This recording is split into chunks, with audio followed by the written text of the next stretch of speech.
কাল থেকে কলেজের সবাই আমার আসল রূপ দেখবে। আগে যা রাইসাকে মন থেকে ভালোবেসেছি, এখন তার চেয়ে বেশি ঘৃণা করি। বাসায় এসে আমার রুমে চলে গেলাম, তারপর ফ্রেশ হয়ে আব্বুর অফিসে চলে গেলাম। সবাই আমাকে দেখে দাঁড়িয়ে গেল। আমি ডাইরেক্ট আব্বুর কেবিনে চলে গেলাম। আরে রাসেল বাবা, তুমি হঠাৎ অফিসে এলে? আব্বু, আমার কিছু টাকা লাগবে। এই নাও কার্ড, তোমার যা লাগে নিয়ে নাও, আর তোমার কাছে কার্ডটা রেখে দিও। ঠিক আছে আব্বু, আমি গেলাম। এখন কোথায় যাবে? মার্কেটে যাব কিছু শার্ট প্যান্ট কিনতে। তাহলে গাড়ি নিয়ে যাও। না আব্বু, আমি রিক্সা নিয়ে যাব।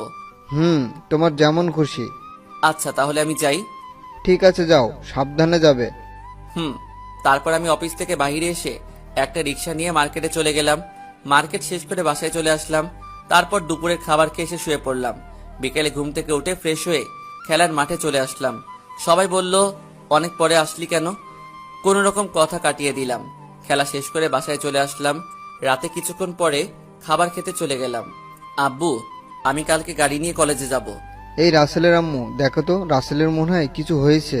কি হয়েছে বাবা তোর? আমার আবার কি হবে? আমি ঠিক আছি। তোমাদেরকে যা বললাম তাই করবে, আর সাথে কিছু বডিগার্ড লাগবে। তোমার কি হয়েছে আমি জানতে চাই না, আমি এখন অনেক খুশি। তুমি যেভাবে বলবে সেভাবে হবে, মাই ডিয়ার সান। আর কিছু না বলে খাবার খেয়ে রুমে চলে আসলাম। তারপর কিছুক্ষণ মোবাইল টিপে ঘুমিয়ে পড়লাম। সকালে ঘুম থেকে উঠে ফ্রেশ হয়ে নাস্তা করে দুইটা গাড়ি নিয়ে বের হলাম কলেজের উদ্দেশ্যে। একটাতে আমি, আরেকটাই বডিগার্ড নিয়ে যেতে লাগলাম। কলেজের গেট দিয়ে ঢুকতেই সবাই অবাক হয়ে তাকিয়ে আছে। এত দামি গাড়ি, সাথে বডিগার্ড নিয়ে কলেজে। প্রথমে বডিগার্ড নেমে আমার গাড়ির দরজা খুলে দিল। তারপর আমি গাড়ি থেকে নেমে ক্লাসের দিকে হাঁটা ধরলাম। সবাই আমার দিকে তাকিয়ে আছে।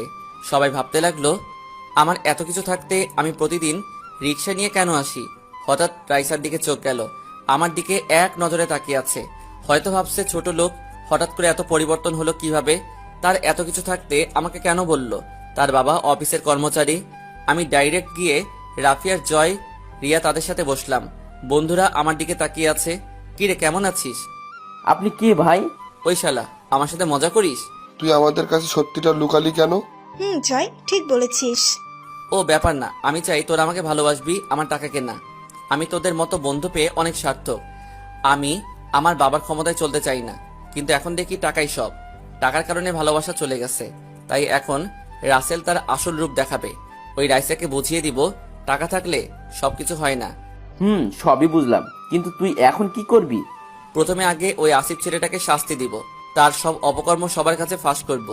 তারপর রাইসাকে এমন শাস্তি দিব যেন আর কোনো ছেলের সাথে ভালোবাসার নাটক না করে। তোরা আমাকে জানাবি আসিফ কি করে, কোথায় যায়, সব খবর আমাকে দিবি। আমরা